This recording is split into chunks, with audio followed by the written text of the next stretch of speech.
There is a memo sitting in the Smithsonian Institution that was written on September 19, 1812. It is 2 pages.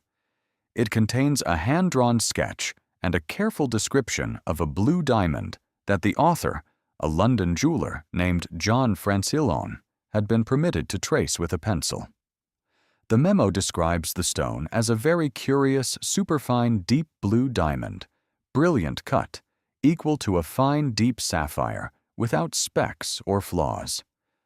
The stone weighed 45 carats, and the man who had shown it to Francillon, a diamond merchant named Daniel Eliason, did not explain where he had gotten it. That memo is the first documented appearance of what we now call the Hope diamond, and the date on it is not accidental. The French blue diamond, from which the Hope was almost certainly cut, had been stolen from the royal treasury in Paris exactly 20 years and 2 days before Francillon put his pencil to paper. Under French law, the statute of limitations for crimes committed during the Revolution expired after 20 years. The stone surfaced in London in public record the week that it became legally safe to do so. I came to this through a different angle than most people who write about this diamond. I was not interested in the curse.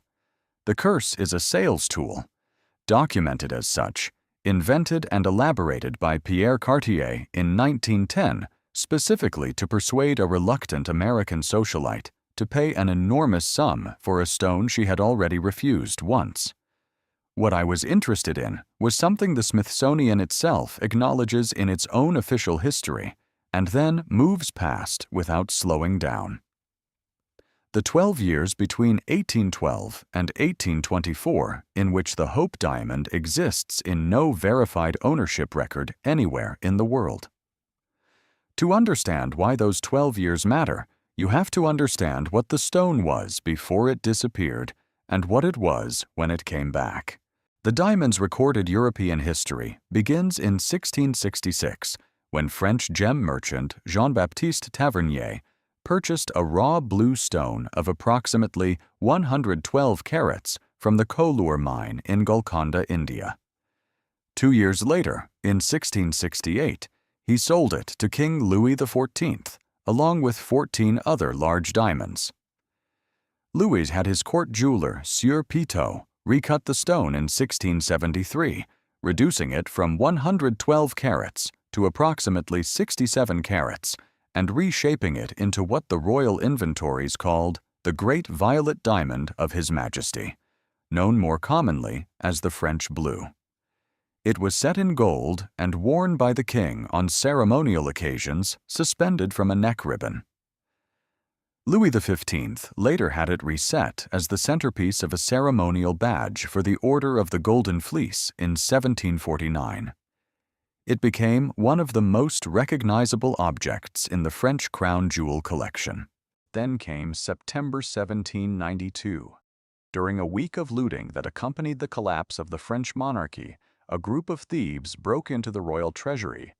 Many jewels were later recovered. The French blue was not among them. It vanished from history. And for 20 years, it stayed vanished. What reappeared in 1812 was not the same stone. It was smaller. The French blue had been 67 carats. The stone Eliason showed to Francillon was 45.54 carats. 23.5 carats had been cut away. The shape was different. The identity was deliberately obscured. Someone, between 1792 and 1812, had taken a stolen crown jewel and removed enough material to make it unrecognizable to anyone who had not seen the original with measuring instruments. The Smithsonian did not confirm with certainty that the Hope diamond and the French blue were the same stone until 2005, when computer-aided geometry research made the connection definitive. A 2008 scientific investigation confirmed it beyond reasonable doubt.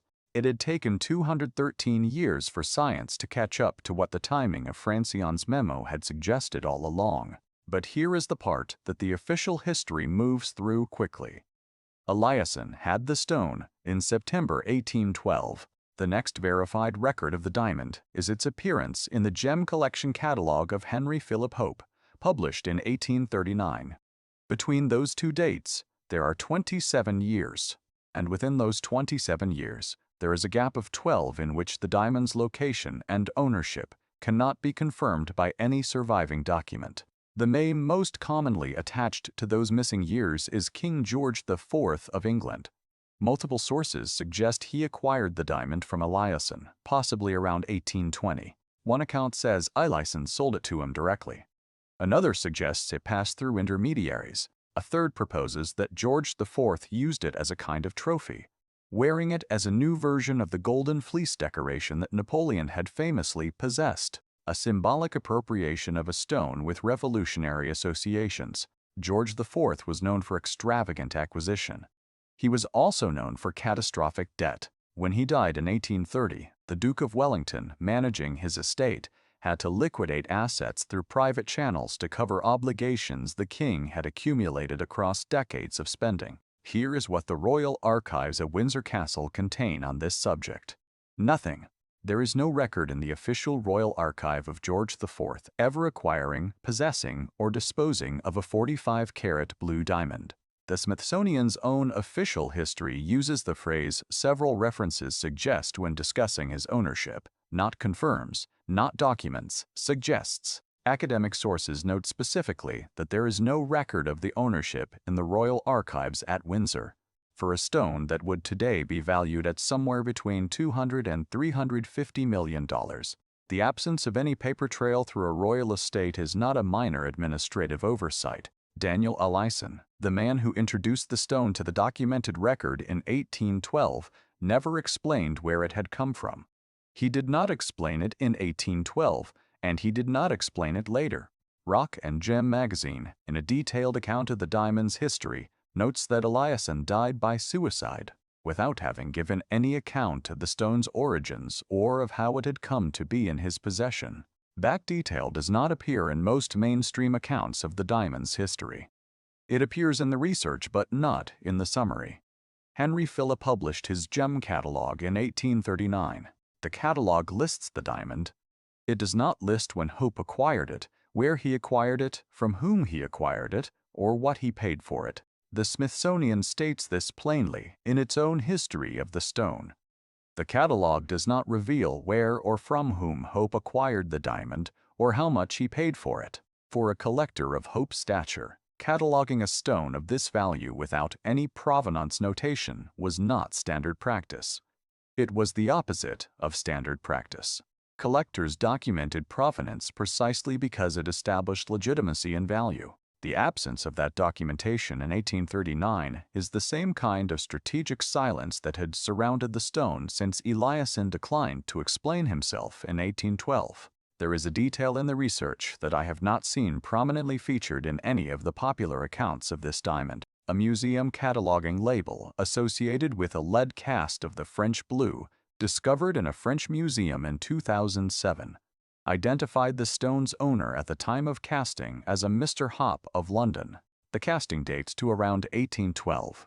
If that identification is accurate, it suggests that Henry Phillip Hope may have possessed the diamond, not from 1824 or 1839, but from as early as 1812, the same year Eliason documented it publicly, which would raise a different set of questions entirely about the relationship between Hope, Eliason, and the stone's journey from Paris to London in the years after the theft. Hope died in 1839, the same year his catalog was published. The diamond passed to his three nephews, Henry Thomas, Adrian, and Alexander, who spent the following decade in litigation over the estate before Henry Thomas received the stone. It was displayed publicly at the Great London Exhibition of 1851 at the Crystal Palace, where 6 million visitors attended over 5 months. It remained in the Hope family until 1901, when Lord Francis Hope, burdened by debt in a pattern that had by then become almost thematically consistent with the stone's history, sold it to pay his creditors. The diamond passed through several dealers and traveled from London to New York to Istanbul and back before Pierre Cartier acquired it in 1910. Cartier spent 2 years trying to sell it to Evelyn Walsh McLean, the American mining heiress who had already declined it once. His solution was to construct the curse narrative in formal correspondence to her, describing the stone's history of misfortune and disaster in terms calculated to transform reluctance into desire. She bought it in 1912 for approximately $180,000. She wore it on her dog. She wore it to parties. She wore it in ways that made it the most publicly visible private diamond in America. She died in 1947. Her estate sold the stone to Harry Winston in 1949, who donated it to the Smithsonian in 1958. Mailed in a plain brown package by registered post, the Hope Diamond has been at the Smithsonian for 67 years. It is the most visited exhibit in the museum.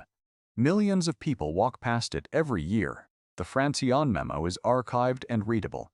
The Smithsonian's own history of the stone is online and detailed and honest about what is not known. The Royal Archives at Windsor are a documented institution whose records have been professionally maintained for centuries. What those archives do not contain is an explanation for 12 years in the recorded life of one of the most valuable objects in human history. Not a fire that destroyed the records. Not a flood. Not a war that disrupted the archive. The records from that period exist. George IV's financial transactions are documented. His acquisitions are documented. His debts are documented. His estate sale is documented.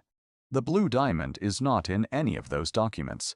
The stone appeared in 1812, 2 days after it became legal to own it, without fear of French repossession claims. It was held by a man who never explained where it came from and who did not survive to be asked about it in any formal context. It passed, possibly, through the hands of a king whose archive contains no trace of it. It appeared in a catalogue in 1839 with no provenance, no price, no source.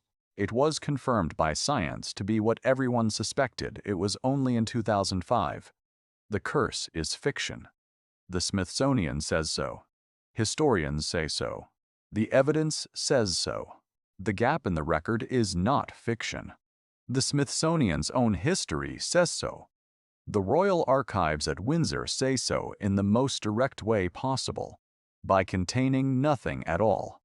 The archive is open, the memo is readable, and the 12 years between 1812 and 1824 are still waiting for a document that has never been produced and may not exist.